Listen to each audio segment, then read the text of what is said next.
Last day जब वो evict हो रहे थे, जब वो निकल रहे थे, एक्चुअली उनके पॉलिटिकल कमिटमेंट्स थे। मेरा इतना उनके साथ उठना बैठना बातचीत नहीं थी, तो मैं उनको इमीडिएटली मैं उनको इतना नहीं जान पाई शो के दौरान। You know that day he really truly prove he was a power star. So मुझे बहुत मज़ा आया उनसे मिलकर, उनके गाने सुनकर। उनका एक अलग ही एक स्टाइल है डांस का। उनको मेरी अंग्रेजी से बड़ी प्रॉब्लम थी पूरे शो के दौरान। पवन जी को मैंने वही बोला, मैंने कहा पवन जी आपसे जब भी मैं मिलूंगी हिंदी में बात करूंगी।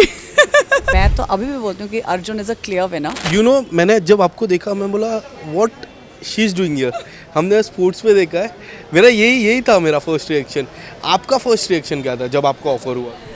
मैंने कभी कैप्टिव रियलिटी नहीं किया था और मैं बहुत इंटरेस्टेड थी हमेशा से इस फॉर्मेट में, लेकिन क्योंकि मुझे कोई लंबा कमिटमेंट नहीं करना था। इसके एक दूसरा फॉर्मेट भी है इनका, सेमी प्रोड्यूसर्स का, और वो लोग हर साल मेरे पास आते हैं उस फॉर्मेट का एक हिस्सा बनने के लिए। वो तो मुझे लगता है कि मैं आई don't know if I meant for anything like this, लेकिन क्योंकि ये एक नया फॉर्मेट आ रहा था एंड ये कुछ नया था, मैंने कहा कि चलिए 6 हफ्ते का कमिटमेंट है, so I should be able to do this. And इतना प्रेशर मैं हैंडल कर सकती हूँ कि आप 6 हफ्ते अपने लव्ड वंस, अपने फ़ोन्स के बिना रह सकते हैं। And I was testing my self and I was seeing मैं कितना कर सकती हूँ कि नहीं, क्योंकि मेरे पास बहुत फोबियाज़ हैं लाइफ में। So I am also very recluse sort of a person in terms of कि मैं नए लोगों से जब मिलती हूँ तो मैं इतनी ईजिली सबसे घुल मिल नहीं जाती हूँ। सो लाइक चलो ये करके देखते हैं कि अलग अलग टाइप के लोगों के साथ जब आपको रहना पड़ता है तो how is it. But I think I manage to do a decent job with 3 weeks. मैं 3 हफ्ते थी उस शो में and I think end of the 3rd week मैंने इतनी दोस्त बना ली थी नीचे बेसमेंट में दैट मेकर्स को लगा अरे अब तो ये दोस्तियाँ कर रही है, छोड़ो इसको निकालो। You know but I had a great time. I think it was a very interesting experience. मेरे लाइफ का सबसे अनोखा अनुभव रहा है राइज एंड फॉल। अगर 4 हफ्ते की बात करें ना, तो जितना मैंने देखा है पहले 3 हफ्ते जब आप शो के अंदर थे, यही टीम के जो दूसरा शो है उसकी टीआरपी डाउन हुई और इसकी हाई हुई। And there was so many reason, और सबसे बड़ा रीज़न था Pawan Singh and clear cut winner थे। बट बहुत मैं भी डिसाइडेड हुआ वो जब बाहर निकले due to some reason, political reason. आपको जब उनके साथ वक्त बिताया कैसा था वो? How is the Pawan Singh as a person? I don't know if you know, like मेरा और पवन जी का काफ़ी मतलब हुआ था स्टेज पर। एंड लास्ट डे जब वो एविक्ट हो रहे थे, जब वो निकल रहे थे, एक्चुअली उनके पॉलिटिकल कमिटमेंट्स थे बिकॉज ऑफ विच वो निकल रहे थे, लेकिन मेरी एक्चुअली उनके साथ कभी बातचीत हुई नहीं थी शो के दौरान। तो मुझे पता नहीं था कि वो हाँ वो मतलब शो में कब तक हैं, कितने दिनों का कमिटमेंट है उनका। मुझे लगता है he was close to many other contestants. मेरा इतना उनके साथ उठना बैठना बातचीत नहीं थी, तो मैं उनको इमीडिएटली मैं उनको इतना नहीं जान पाई शो के दौरान। लेकिन जब स्टेज पे हमारा वो बहुत बड़ा बवाल हुआ और उसके बाद I think what was really nice is he immediately turn that around and उन्होंने आके मुझे सॉरी बोला एंड मैंने उनको सॉरी बोला and we close the chapter there.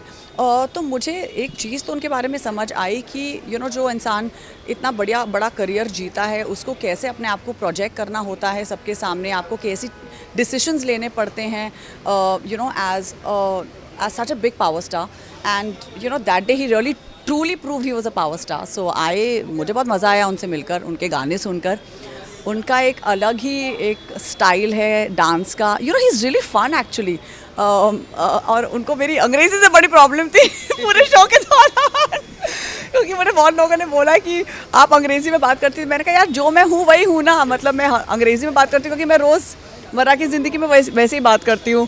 But पवन जी को मैंने वही बोला, मैंने कहा पवन जी आपसे जब भी मैं मिलूँगी हिंदी में बात करूँगी। क्या लगता है कौन है टॉप टीम? मुझे लग रहा है धनश्री अर्जुन के बीच में टफ कंपटीशन है।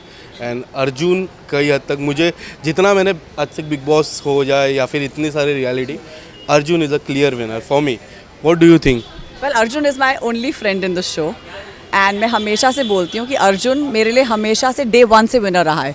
वो मैंने उसको शो में जाने से पहले भी बोला था कि अर्जुन तू ही जीत कर आएगा, बिकॉज एक तो अर्जुन टीवी में पिछले 22-23 साल से काम कर रहा है, तो उसको एक टीवी का फॉर्मेट पता है। उसने बहुत रियलिटी शोज़, उसने बहुत चीज़ें होस्ट की हैं।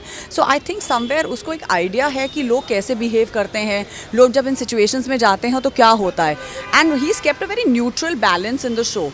लाइक लोग बहुत पर्सनल हो जाते हैं, लोग बहुत अजीब अजीब बातें करने लगते हैं, एक दूसरे से गुस्सा हो जाते हैं, झगड़े होते हैं बहुत इन शोज़ में, बट उसने झगड़े करके भी एक अच्छा रिलेशनशिप सबके साथ बना के रखा है, which I think is really admirable. मैंने उससे बहुत सीखा है शो के दौरान। इनफैक्ट वो मेरा एक अकेला दोस्त था पूरे शो में जिसने मुझे बहुत सपोर्ट किया एंड जब आप कैप्टिव रियलिटी में होते हैं, आप इमेजिन करिए जब आपके पास फ़ोन नहीं है, आप किसी से बात नहीं कर सकते, अपनी मम्मी पापा से बात नहीं कर सकते, किसी लव्ड वन से बात नहीं कर सकते, and at that time and you really sometimes feel lonely in an environment like this, because वो एनवायरनमेंट आपको वाइल्ड बना देता है, बहुत चीज़ें होती हैं जो आपको, बिकॉज आप अकेले हैं ना, तो आप अजीब हो जाते हैं थोड़े. So I think for me Arjun हमेशा से मेरा सपोर्ट सिस्टम था, मैं उसकी सपोर्ट सिस्टम थी. तो मैं तो अभी भी बोलती हूँ कि Arjun is a clear winner. वो कुछ ही के बारे में कुछ पर्सनल नहीं हो रहा है, वो क्लियर कट गेम के बारे में बात करता है. ही इज़ नॉट मैनिपुलेटिव, वो जो है वो बोल देता है.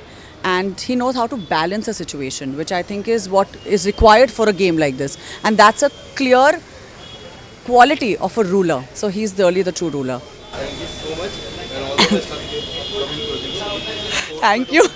स्पोर्ट्स में ही मिलेंगे, बहुत सारा स्पोर्ट्स करना है अभी. And I love being a part of sports. मैं बहुत स्पोर्ट्स खुद ही खेलती हूँ. So I am a patron of every sport that's celebrated in India. Thank you.